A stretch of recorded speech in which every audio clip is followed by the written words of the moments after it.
Bonjour Mohamed Ben Chokroun. Avec vous, on va parler de salaire. Vous êtes expert en géoéconomie. C'est un plaisir, encore une fois, de vous recevoir dans la matinale de Média TV. On va parler de salaire parce qu'on a une étude qui a été produite, dont on va parler il y a quelques instants. Ce sont des chercheurs de Neramatrix qui ont produit cette étude avec un taux de change qui est fixé au 24 juillet dernier. Et le Maroc arrive à la deuxième place au niveau du salaire minimum, deuxième place africaine, avec 365,5 $ mensuels. Derrière Maurice, premier donc du classement, avec 374 $. Le troisième, c'est l'Afrique du Sud avec 311 $ et d'autres qui suivent, bien entendu. Est-ce que, selon vous, c'est une vision juste de se dire que finalement, les Marocains ne sont pas si mal payés que ça ? Alors bonjour Monsieur Barki, merci encore une fois pour l'invitation. L'idée n'est pas de savoir si on est bien payé. Le qualificatif bien payé doit être juxtaposé avec une autre variable qui est effectivement le pouvoir d'achat lié au salaire qui est octroyé.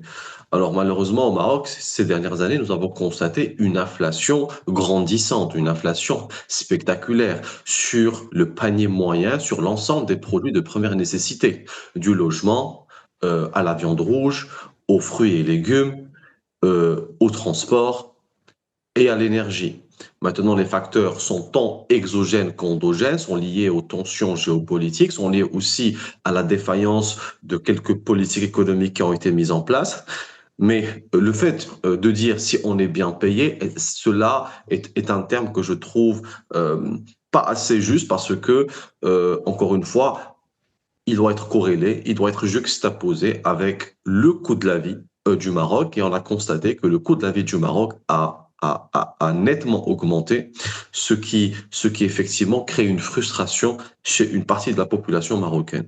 Oui, donc ce n'est pas un chiffre qui est significatif d'après ce que vous dites, parce qu'il faut y ajouter d'autres indicateurs. On comprend bien, et particulièrement l'inflation, parce que c'est le pouvoir d'achat qui compte. Cela dit, quand le Maroc est comparé aux autres pays africains, certes, le Maroc est un pays d'Afrique, mais est-ce que c'est à l'Afrique que le Maroc doit être comparé eu égard à son niveau de développement aujourd'hui ?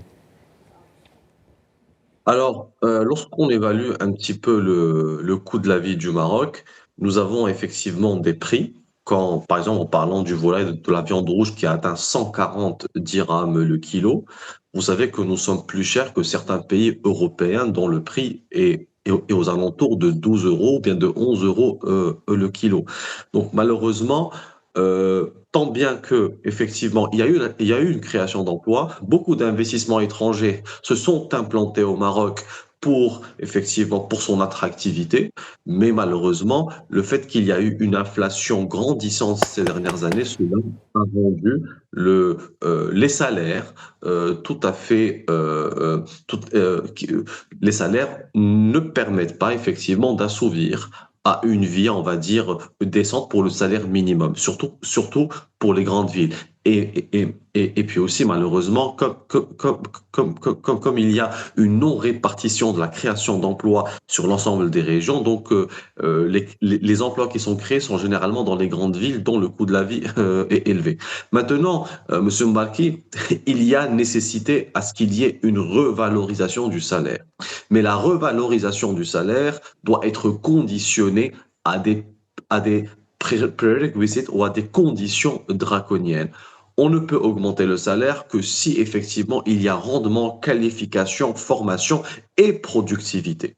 Maintenant, l'économie marocaine est attractive par son infrastructure, oui, par son incitation fiscale, oui, mais aussi par le coût de la main-d'œuvre. Euh, les, les multiples investisseurs étrangers qui s'intéressent au Maroc s'intéressent pour la stabilité, mais aussi pour le coût de la main-d'œuvre. Donc, il faudra du temps pour reconnaître, pour asseoir une politique de revalorisation des salaires, surtout dans le secteur privé, afin que cela n'impacte pas la productivité. Et c'est ça un petit peu le grand dilemme des politiques économiques.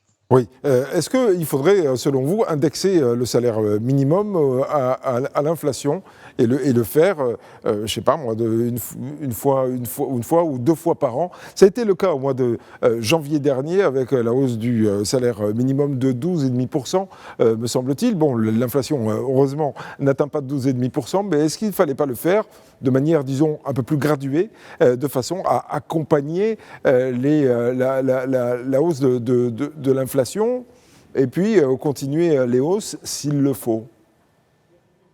Bien évidemment, cela est d'autant plus applicable pour le cas marocain parce qu'effectivement, nous avons un salaire minimum qui est certes élevé en comparaison avec les pays d'Afrique, mais en comparaison avec les pays émergents, ceux auxquels nous aspirons nous comparer, parce que nous sommes un pays ambitieux, nous sommes un pays avec de fondements intéressants, nous sommes un pays qui veut, qui émet effectivement des investissements pour hausser son niveau qualitatif. Donc, en comparaison avec les pays émergents, nous avons un salaire nous avons des revenus minimums qui restent en deçà. Et donc, effectivement, toute inflation constatée, forte ou moins forte, cela doit être effectivement accompagné par une augmentation du salaire, même si cela peut impacter effectivement la stabilité budgétaire du pays, cela dans la fonction publique.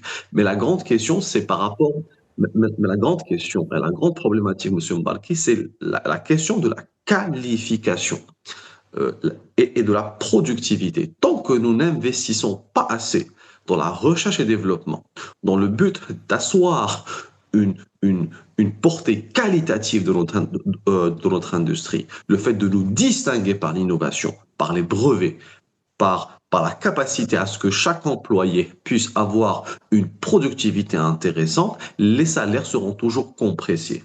La problématique n'est pas dans la quantité, elle est dans la qualité, et c'est là un petit peu le plus grand travail, le plus grand challenge du prochain gouvernement.